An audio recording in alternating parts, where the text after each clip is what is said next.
Hey y'all. Um I actually want to talk about like one of the worst phone decisions I've ever made. And it came from a brand, honestly, that only maybe had about one or two like really bad like what was it, bad press or whatever, or just like overall bad, terrible mistakes, which was the phone I'm talking about I have right now. And we can say I think the Galaxy Note 7, I believe that's the one that was exploding on people and catching fire and and, and was deemed a weapon of mass destruction. Um yeah, the other one was the Samsung Note 5, right? And why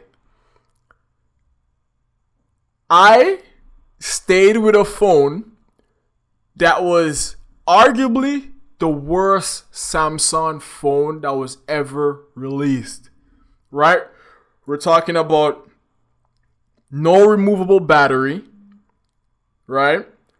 They also had, what was it, no SSD slot, like SSD.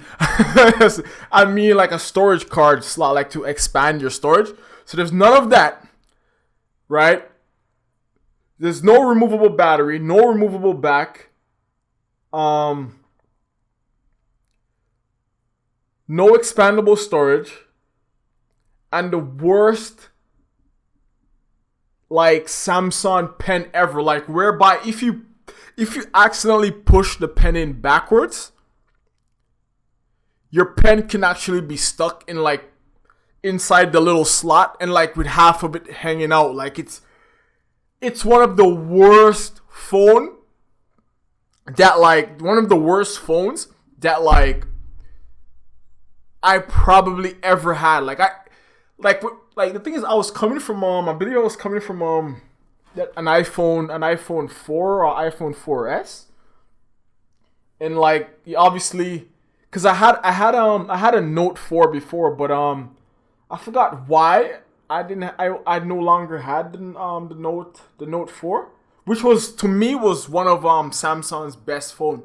It didn't have necessarily the best feeling in your hand because it was so big and like with almost the edges were sharp, but overall it was one of the best phones that Samsung ever created. Especially it's one of those phones that really got them on. We're talking about large screen, 1440p resolution, OLED screens. Like we're talking about big, vibrant screens back in the day. Like we're talking about like in 2000, like 14, 13, 12, like those type of phones were so rare, and everybody that seen you with them, you were like automatically want to know what it is and automatically impressed that like you even had such a phone. So like obviously having it was sort of like, I guess, a status symbol, which this was the Note 4. And coming from the small, we're talking about like maybe I think it was like a 3.5 inch screen on like the iPhone 4S. Well, it was night and day, right? Night and day. But so some reason I had to get rid of the Notes 4, and I was on the iPhone 4S, right? I was on it for I think maybe like for a couple of months until the Note 5 released, and I waited like maybe a couple months after that where the price was dropped. So I began to watch like a lot of the reviews, and they were telling me that like they're pretty much telling me to maybe skip this one. Sorry. Skip this phone, which was the Note 5. They're telling me to skip it because it didn't have the expandable storage, no removable battery. The pen had a big flaw. Especially the pen slot had a big flaw. And like a lot of signs are telling me not to get it, but yet for some apparent reason, because I kind of wanted to go back to the large screen, I ended up buying the phone, man, for like I think like $500. Like, and like I think the moment I got it, I'm like sort of. I'll even tell you a little story of what happened. When I bought the phone, the person that sold me the phone, they told me that the phone was unlocked, right? It was this girl, like she told me the phone was unlocked. So like I didn't even try my SIM like in the phone. Like the girl just seemed like, like maybe she thought it was unlocked, but like maybe she wasn't tech savvy and thought like maybe every phone is unlocked, or the moment she pays off the phone is unlocked. According to when I put in my SIM card, the phone was locked. So I couldn't use the phone, so I had to pay an extra, I think like $25 to unlock the phone. So like the beginning of me and this phone's relationship was already starting off bad. Right? After a couple months of me using the phone, the battery was always bad in this phone. But after a couple months, you're talking about maybe 3 hours of on-screen like using like I know like when you buy stuff secondhand, like obviously the battery's gonna have a bit of wear and tear. But come on. Like the phone was maybe like 5 to 6 months old at this time. And this like the Note 5 is the worst Samsung phone. Like it looks nice, especially when it came out. It kind of had that the Samsung S6 look about it. Well, it was pretty much a larger Samsung S6 look about it, right? And also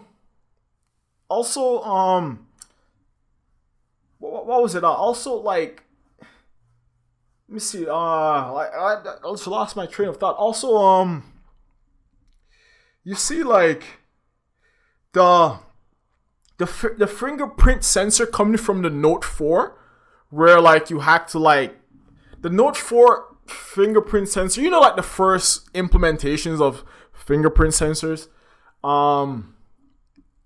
It's a little bit like it's a little bit wonky and like the Note 5, I at the time, it wasn't as good as the iPhone 6, or I think it was 7 at that time. Like, it wasn't as good, but it was definitely better than the Note 4. But it was so inconsistent, like, you couldn't even use like sometimes you just use it just because it's there. And like, you just want to try it. But like, if it's cold, you don't really want to you're wearing gloves or whatever and you don't want to take your hands out of the gloves. It's just a lot of things on this phone that was just like a little bit questionable. Like, okay, the back camera or the main camera on the Note 4, I believe, was 16 megapixels. And the camera on this one, which was this is the Note 5, the megapixels is 12. I do understand that megapixels isn't necessarily everything. Like lens quality, light capturing, all that technology is far better than, I guess, raw megapixels. But still, it took a step backwards on that front. Like when it comes down to it, for some apparent reason, I bought this phone when like all signs were telling me to avoid this phone like the plague, right? I still bought it, right? And then even afterwards, trying to convince myself and like, telling people to like not buy it, I still would try to convince myself that like I made a proper decision.